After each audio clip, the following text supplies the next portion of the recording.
Namas talaga ito. Hindi ko maikunik-kunik na ito. Ano na nga ba gawin ko sa iyo? Hindi kita maikunik-kunik ay.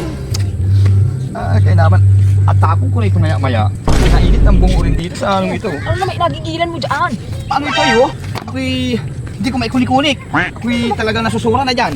Kailangan ng pera, bili ka ng biling yan. Pinapatubog mo lang naman sa dagat. Pinalipad mo lang nga dun, oh. Kaya nga nag-aaral ay. Ang hirap na ikunik dito. Ako'y ano na. Bili ka ng biling yan, hindi ka naman maalam.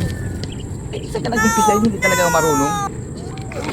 Wala ka namang ibang ginawa kundi patubugin lang yan sa dagat. Hindi na ito maikunik-kunik. Ikaw baga, kung ang inagawa mo na lang, gagawa ka ng saranggula. Malaki. At yun ang may tali yun, higit-higit. Hindi ka hindi makakawala, hindi matubog dyan sa dagat. Ay, paano ito? Bili ka ng biling yan, ay hindi ka naman maalam. Tapos gapakagalit ka, tatapon mo pa sayang. Paano na ito? Hindi na ito maikunik-kunik ito. Ay nako. Ikaw, bubo ka nga. Dati nga, saranggula lang na. Hila-hila mo, inapalipad-lipad mo. Oh, Magbili-bili ka niya na hindi ka anyan maalam. kaya nga nag-aaral ay. Ay, bubo ka.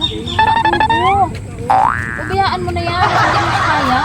Masisira lang ang Bubo? utak mo dyan. Paano yan? Saranggulan na lang ang iyong ipagawa. Pagbiyahe na yan. Oh, bubo. Baka yan ang bubo. Ayaw magkulik sa ano ay. Sa cellphone. Duda ko yan ang bubo. Ano yan?